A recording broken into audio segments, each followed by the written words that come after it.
Mr. Dennis Matter, thank you very much for being a guest on the Talking Silkworm podcast. Thank you for having me, my friend. Dennis, I'm very happy to have you on because you are an expert in two key areas that I'm sure our listeners are interested in. One is podcasting for businesses, and the other is authority building. Those two are strongly connected. And that is the reason many business owners, entrepreneurs, or solopreneurs get to start to show you, to build their brand, build their authority. Um, but before we dive into that topic, tell us a little bit about what you do, because I know you have like a very, very wide experiences in working with business podcasts, particularly podcasts for attorneys. So tell us about you and what you do. So, I'm an entrepreneur lifelong since I've been a young teenager. Had some big successes and some big lessons along the way, like most entrepreneurs. I started this about it was December of 23 when I soft launched, May of 2024 when I fully launched. So we're roughly not quite 18 months into this, 17, 18 months into this.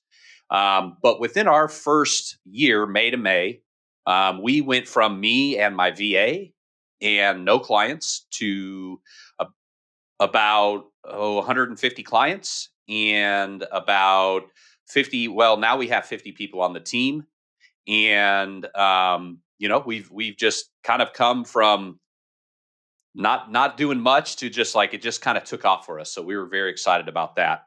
What we do is very simply, and we right now we focus on the legal community with turnkey podcasting. We're actually in the process of relaunching our brand and relaunching a second brand. We're going to go to the legal media network and also launch the professional media network, because we are doing podcasting. We handle social media for our clients as well through the podcast material. And then we also do our launching first quarter is our goal, streaming TV networks. So we're actually building out an entire client ecosystem for our clients to reach their clients. With the turnkey podcasting, really the key to working with professionals for us has been reducing friction, time friction, making sure that they don't have to give a lot of feedback, just minimal feedback, but yet it's on par with their current branding, with what they want, what they like. And so client comes in, we onboard them, we find out about their client, their jurisdiction, them as an individual, and we build a show around that. We actually provide the host, we have the producer there, we provide the questions. So our host is their co-host, asks them the questions, which then positions them to answer questions that their potential clients would be asking. We shoot about a 20-minute Q&A podcast that's about 7 to 10 questions. We then take that podcast, we make it look good. We do all the production, skins, branding, intro, outro, B-roll, everything you need to make a interesting podcast. A little bit of sound styling as well, not a ton, but enough to make it feel like it's definitely had a professional hand on it. And then we build it out. Then we distribute it to about 25 different networks for them. We build out all their channels. They own the intellectual property. We function as a middleman function company and media distribution outlet for them. We then take and build assets from the podcast. We could build about 30 assets almost 35 per podcast, which allows us to post daily on up to 10 outlets. So we're posting social media, we're posting their site, we're posting content to their website. And we're doing all of this with one show is a half hour of their time a month. So we try to make it easy to just basically utilize their greatest strength, which is talking, which is law, which is explaining their expertise to their potential client base. That all we're trying to do, and what I tell my team and our clients is, all we're trying to do is take who you are offline and reflect that online. Because over 80% of people solely use the internet to choose their attorney. And yet 80% of them aren't being different and really finding clients on the internet. They're just being called down a list. The industry has been commoditized because of, like Find Law and Avo and these different like directories where they're just a list of, 83 criminal defense attorneys within 10 miles of you. So now, I mean, if everything's the same, what's the only differentiation? The price. So we're trying to pull our clients out of the price war and put them into the expertise realm where they're able to kind of name their price within reason. Great, great, great. Okay. That's quite a thorough work you do, and I'm gonna ask you more questions on that because I like the perspective you have on bringing a co-host because that brings accountability and that ensures that the podcast gets recorded. Yeah, I think podcasting is something that happens similar to the gym. Like you pay for the subscription, but you don't go. Like you would rather go eat something that will have a lot of calories than actually go to the gym, even though you paid for it. And that happens in podcasting. But let's leave that for the end. I'm happy you mentioned two key elements. One was bringing who the podcasters, sorry, who the attorneys are offline and bring that online. We're going to be talking about that today, and also showcase their expertise. And that is a good segue to um, expertise is usually a reflection of authority. That's is going to be our key area. And everybody speaks about, okay, let's do some authority building through content online. Let's build authority. It's a repeated word, but what does it mean, at least from your perspective? What does authority mean in the context of building a podcast for your business? So for me, well, there's a couple things. I think number one, people confuse thought leadership with authority. Thought leadership is having your peers respect your skill set and knowledge.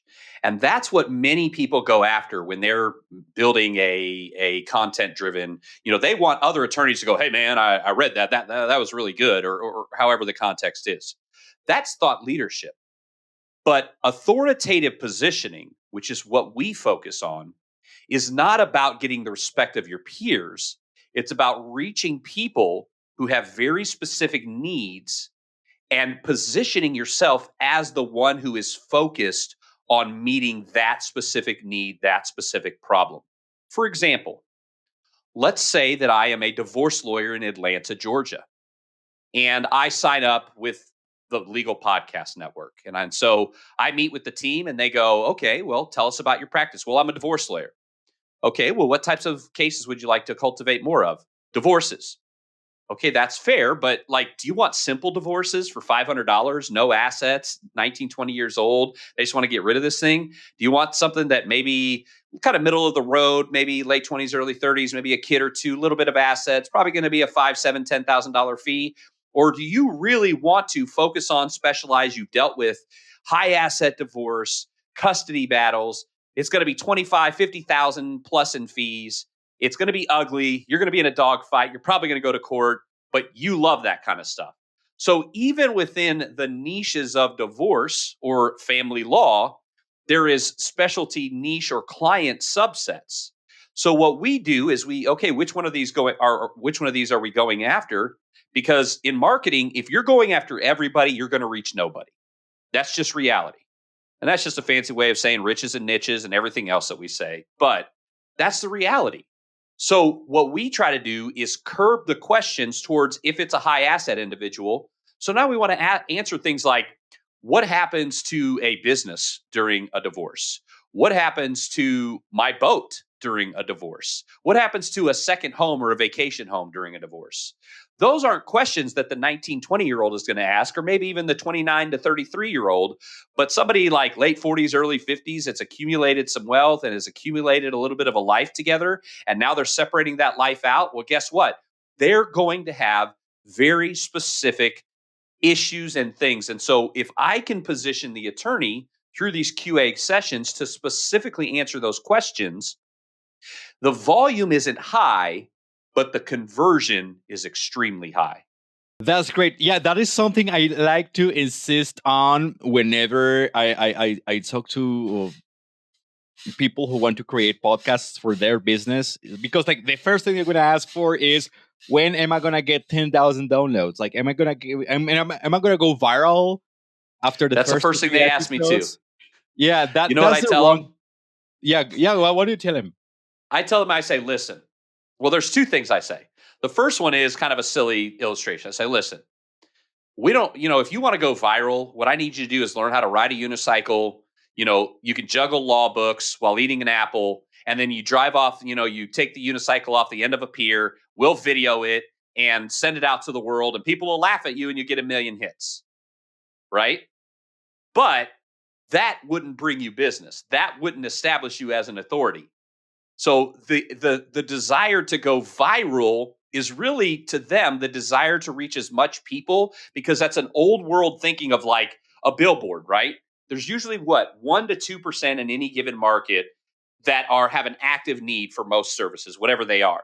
So people put those billboards out because they're like, listen, if I can get 2 million people to watch it or to look at this, then I can get 20 people to come to me. That's their mind frame. And now they're taking that to digital. And the people that you reach that way, that's just wasted time, wasted money, because the people that you want watching are the specific people that are looking for the specific content. So now you're producing content specifically for your client archetype that assuages their fears, gives them clarity in the midst of the situations that they're going through. So that's what we're really trying to cultivate for them. I love that perspective, because quantity doesn't mean quality. In podcasting is very niche. Like you want to have a small portion of the audience that is highly qualified. That's what really matters. So if you're Mm-hmm. going for vanity metrics, uh you're looking for the wrong metric, because like those people, if you go viral, like they are not going to convert. You're not going to be able to help them, which is what you actually want as a business. You're not an Right. entertainer, you are a business. And yeah, it's not Well, numbers, I mean, it's quality. think about this, right? So cost per mil, or CPM from YouTube is 1,000 to 2,000. I kind of hear different. It probably depends on who your demographic is. But let's just say you're an attorney and you, for whatever reason, the news hits and your podcast happens to go with that or whatever. But let's just say on YouTube you get 3 million views. And at 3 million views at 1,500 CPM, you're going to get a $4,500 check from YouTube. Now you can, you can brag, hey, I've got a 3 million view video, blah, blah, blah. But at the end of the day, if those people that watch that are everywhere but next door to you, and everyone but your client, you made $4,500. Now let's flip that around. What if you only got 50 views, but 10 of them, they all fit your profile. 10 of them call you and 7 of them hire you because of the positioning. Now, let's say your average fee, $10,000, and it's give or take depending on what they do, but let's just use 10. Would you rather have a $70,000 worth of clients or a $4,500 check from YouTube? Mm-hmm. Like, Yeah, that's what and once business owners start to do the math, it's like, wait a minute, I'm not doing this so I could be a YouTube star. I don't want to be Mr. Beast lawyer. I just want to cultivate more clients that I want to work with to come to me so that I can work with them and charge them the fees that I feel are commensurate with my experience and with my market. So that's what we try to do. Okay. Focusing back on authority building. Uh, so we are like the go-to person for our niche. Why podcasting? Like there are so many different channels. You've got YouTube, you got social media, you got PR. What role does podcasting play in helping attorneys, particularly, stand out as authorities in their niche? Well, there's a few things. So podcasting specifically, number one, podcasting is the lowest friction form of entertainment. And so you can listen to a podcast while you're going for a walk with your dog. You can listen to it while you're at the gym. I listen to 1 or 2 each morning while I'm sitting there caffeinating myself and getting breakfast and sitting in the sun and just trying to get my day and my mind going. So, it's a very low friction tool. It's evergreen. When you do a podcast, it's not like PPC. You spend 10 grand on PPC, you don't get clients, you're done. You spend a little bit on a podcast, you put it out there. It might be 3 years later that someone calls you and says, hey, I just listened to your podcast and I had a couple of questions. And so, there's that advantage. But ultimately for us, podcasting is just the machine that we use to drive an overall ecosystem. So we aren't, that's why we're changing to the legal media network, because we aren't a pure podcasting play. We use podcasting to leverage the time of our clients to then create other assets in other places like social. Like I said, one podcast produces 30 pieces of content put on 10 outlets a day. We're talking about 300 actions from our team for 30 minutes of your time to market you. All that's all custom. It's your face, it's your phraseology, it's you as an attorney or a business person, but it's just the time has been multiplied. And that's just content stacking, just like Gary Vee's been talking about for 8 or 10 years now. So we're not really doing anything insanely different, but it's just like building a better mousetrap, right? Maybe you just move the spring a little bit to the left and now it hits at twice the power and doesn't go off on human hands or whatever, right? And that's all we're doing is looking at this in each portion of the thing. And what we say internally for us and for our clients is we want to be better, we want to be faster, and we want to have less friction. Everything we do, we're constantly trying to be better at it. Our video, we want it to be better. Our audio, we want it to be better. Our B-roll, we want it to be better. Our distribution, we want it to be better. Our numbers, we want to be better. Faster.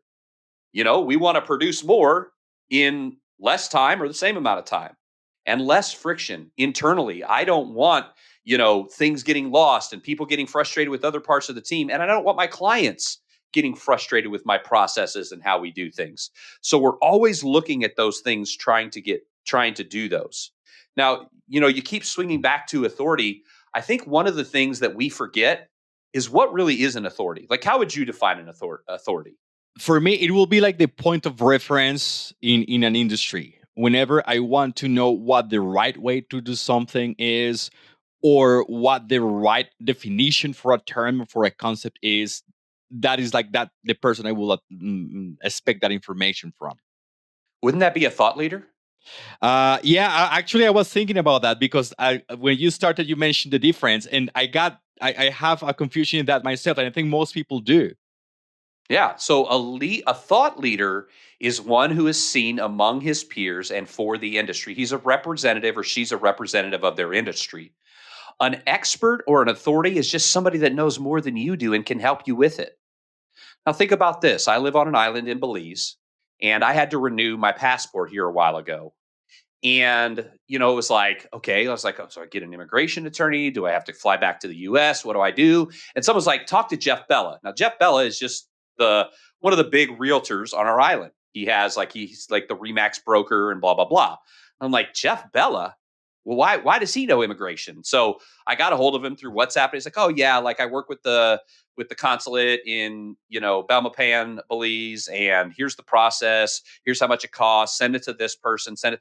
I didn't ask him for his, degree in immigration. He knew more than I did. He knew where to go and what to do. He was my expert in that moment. He was my authority in that moment. So an authority or an expert is just somebody who knows more than you do and can help you out of the situation. Now, when you take implied authority, like an attorney has, because they have to go to school for like 8-9 years and everything else, and they have to do their continuing education. So there's implied authority with direct application. So when you take industries with implied authority, doctors, lawyers, anybody who has some sort of like hard earned, like,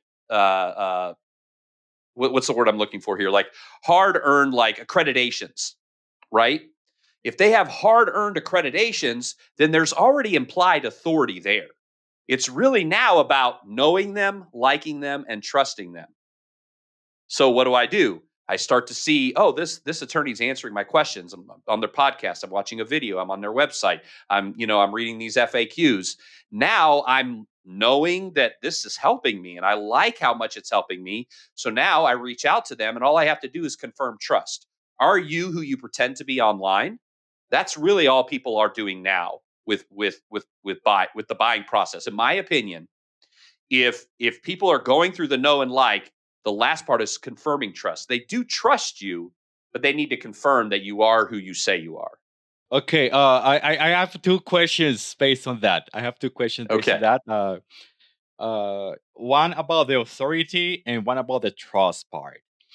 In Okay. terms of authority, and I'm sure you've been there with your clients a lot, Dennis, is like we want to project that authority outwards, but what about inwards? Maybe I'm a lawyer and don't have that much experience, or I feel that maybe my accreditations do not put me in a position of an authority.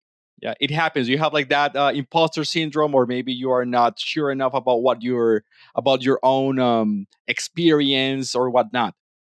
How can you approach this? Because I'm sure, as you mentioned, if you've been through school and you got your credentials as an attorney, you're perfectly good to go. But how do we work on that inner game? If there is some voice there telling us, "Man, you're not in that level yet." Well, I'll say two things. The first thing is, archetypically, that does not fit attorneys. They're Okay. not known. They're not known for feeling like they can't do it or they're lesser. Like, that's just not the archetype for them. Now, I'm not saying that it doesn't exist within their industry, but in working with them 22 years, the outlier event has been that sort of mind frame. They all think, why are all these other stupid people getting these cases instead of me? That's their mind frame. That's what we play to.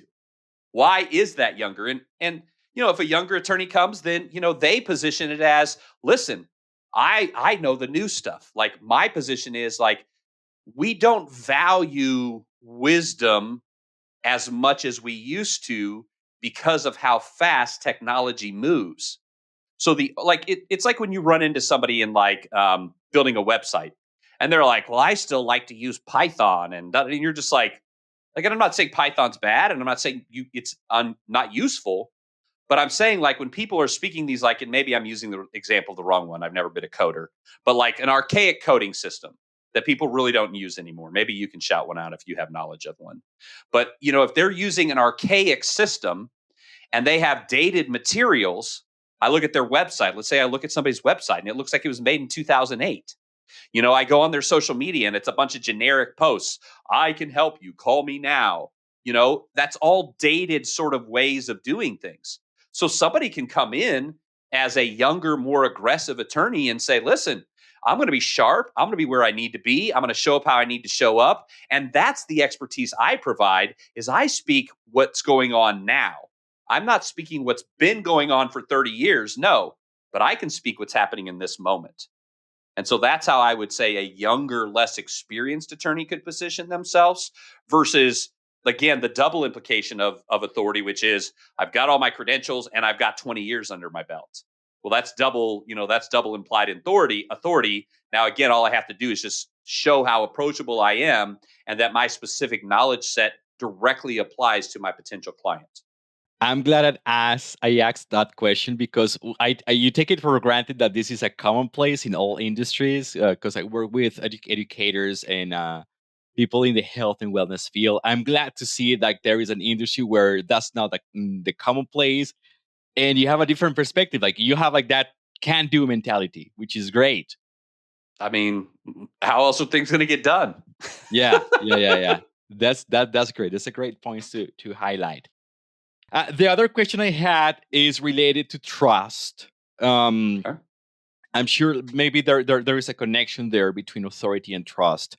How do you emphasize or how do you strengthen that trust through podcasting? Well, a few ways. Obviously, having the attorney on camera as much as possible and just getting to like be familiar with them.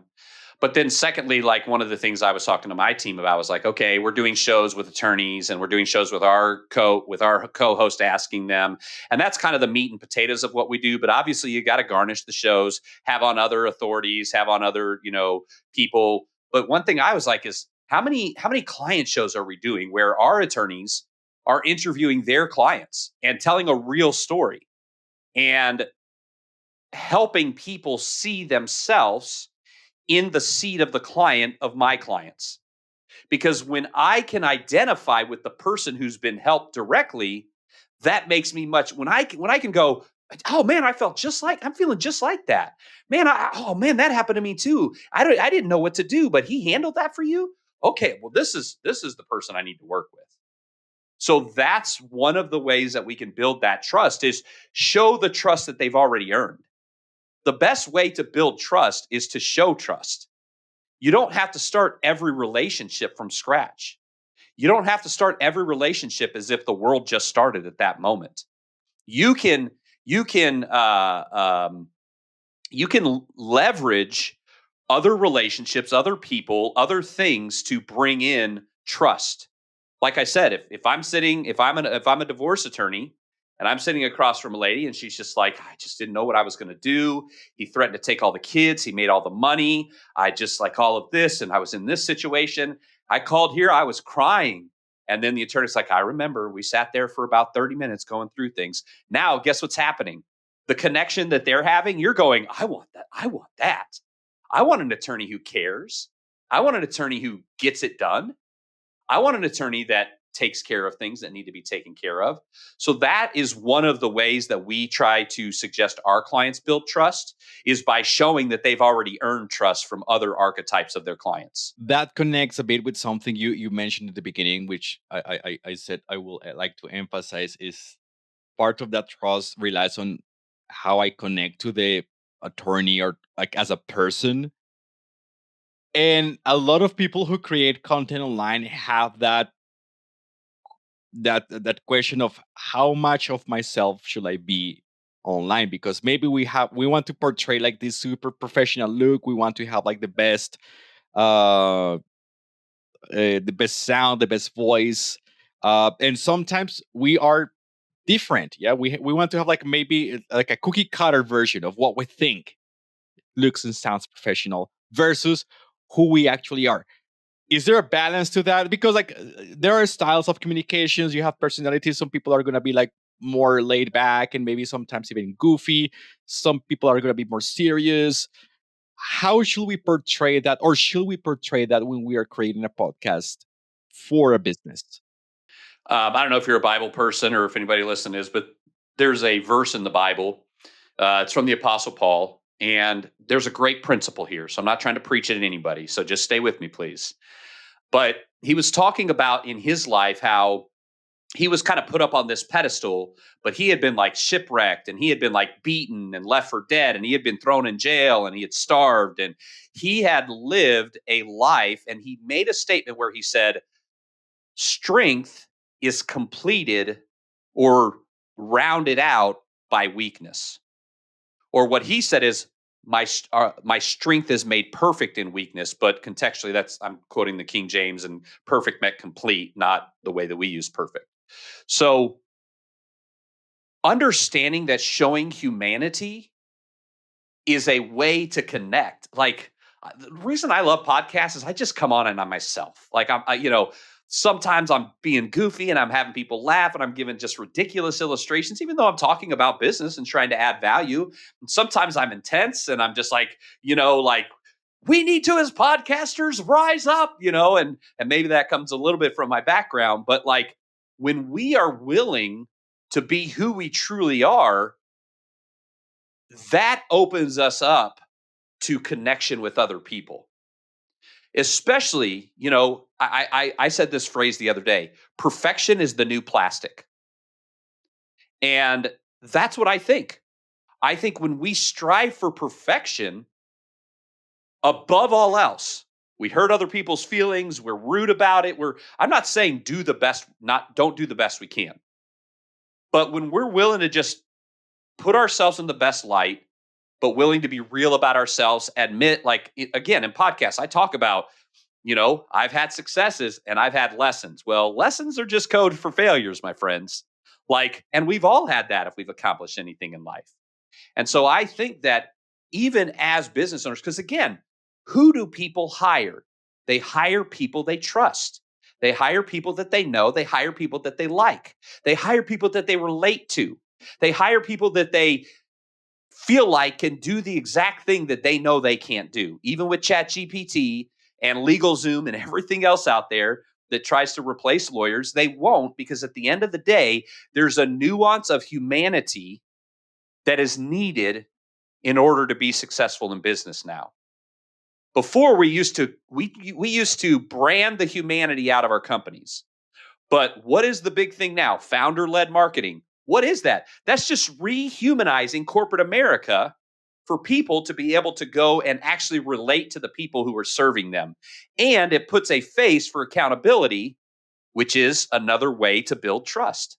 Great, great. That's a great answer. Yeah, and I like how you say like removing the humanity out of the brand, and I think it's very important to bring that back, particularly in an era where perfection is as you say, it's a new plastic, because like on social media we see perfect lives, perfect businesses, perfect people, but we are aware now that those are just like facades, like those are Yep. fake. Those are not Yep. real. So whenever we get to see that vulnerability side, the mistakes people that have gone through, the hardships people have gone through, that makes us think or be aware that, okay, this is a real person. This is a real story that we're hearing here.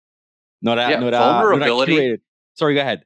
Vulnerability is a way to feel connected to people, because we've all failed, we've all not been perfect, we've all had moments. Whereas perfection repels, because people think, "Oh, I can't talk to them.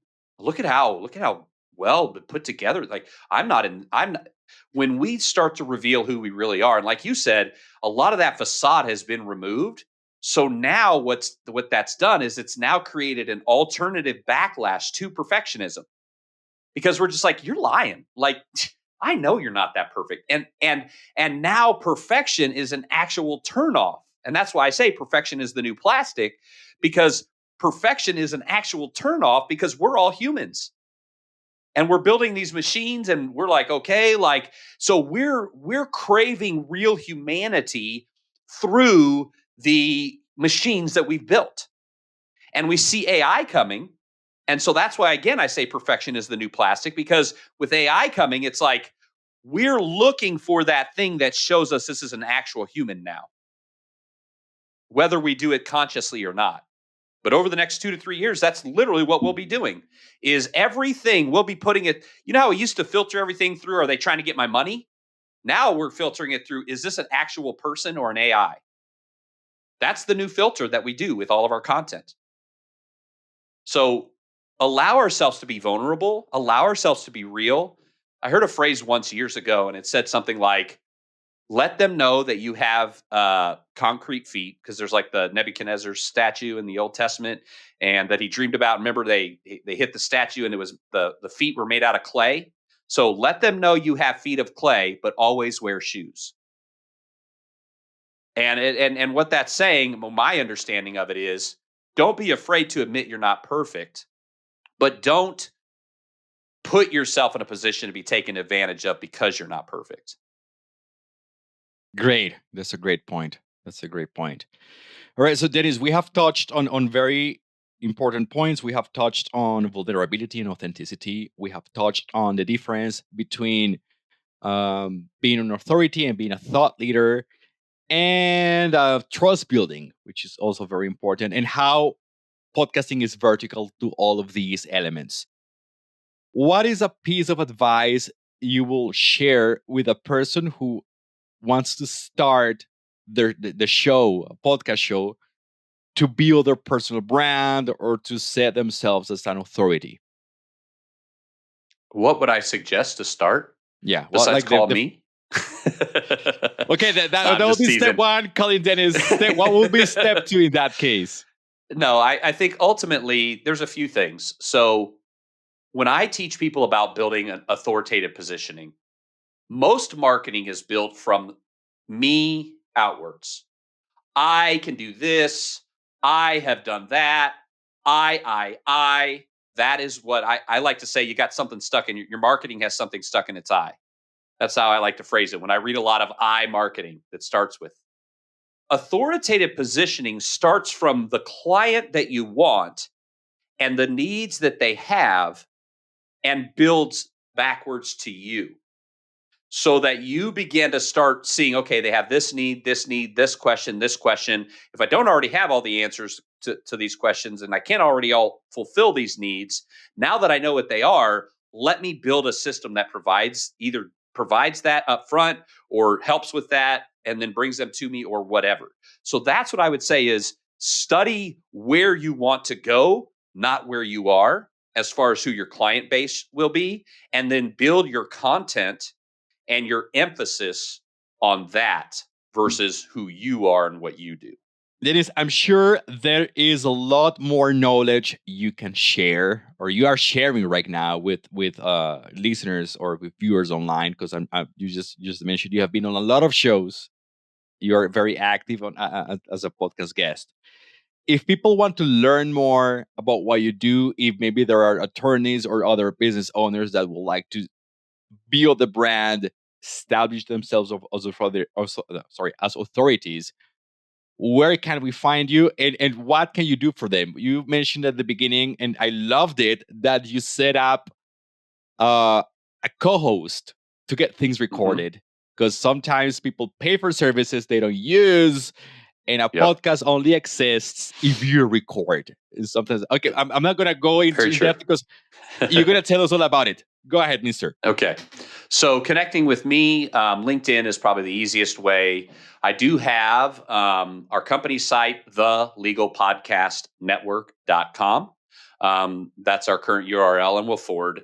So that'll always be applicable. And then I have a site, I think it's supposed to launch this week. So I'm not sure when your release will be. But for me personally, because I'm a podcast network founder, I'm a podcast guest, and I have my own podcast, as well as I'm building a second podcast. So because I have all these aspects of who I am and what I do, I we're building a little website, DM, letter D, letter M, on demand dot expert, and that will have all three aspects of, like, this is how, if you want me on your show, if you want to try to be on my show, or if you just want to learn about the Legal Podcast Network. That's like one grand central station for me and what I do. But if you just want me, LinkedIn, if you just want my company, the legalpodcastnetwork.com, we can get you in contact with my team, sit down, build a plan. First, we got to make sure we have availability in your area. We only work with one of each kind of attorney in each market.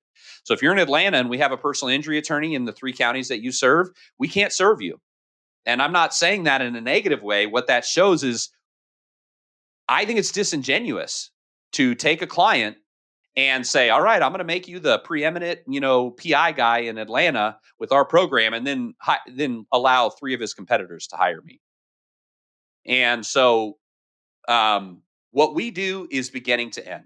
We come up with the questions, we provide the host, we have a producer on site when it's being shot. Our producer did Stephen King's podcast, Michael Cohen's podcast. She's worked for Spotify, all of that. She's our director of production. Our hosts, one of our hosts is on CNN as a correspondent. So we're not just like, a couple people sitting around in a room like, oh, hopefully somebody gives us $100 to do a podcast for them. We're like professional marketers, podcasters, like, and so there's production. Then it goes to then it goes to my fulfillment team. They do all of the graphics, the editing, the all of that stuff, put it all together, make all the marketing content pieces. Then it goes to my distribution team. They do the social media marketing. They do the distribution of the podcast. Then we build content for your website. I have a full-time person that just adds content to my clients' websites from their podcasts. So literally what we ask our clients is, after you're onboarded, give us a half hour a month if you want one show, an hour a month if you want two shows, 2 hours a month if you want a weekly show. We can take care of literally everything else. And if you do 4 shows a month, you're getting 3 posts a day. You're getting 6 or 8 to 10 pages of content on your website. You're getting, like, I mean, our guys that do weekly shows do very well because they just dominate their markets. And even our twice a month shows do very well as well. That's great. I think that is the most extensive explanation of a done for you service I've ever heard of, which is amazing, by the way. Thank you. Great, great, great. Okay, so for those listening and seeing this episode, all the links to Dennis's networks and social media and website are going to be there in the episode description. Go check him out, follow him on LinkedIn. And Mister, thank you so much. Really appreciate all the wisdom, all the knowledge you have shared with us, and appreciate the energy you bring into making podcasts a way for attorneys to build a brand and their authority. I appreciate it. I've enjoyed it. Like I told you earlier, I listened to a few of your podcasts. I was excited to be on with you. So hopefully this is a help to your audience, and maybe it'll even reach some of my potential audience. But either way, it's been a joy. Thank you very much.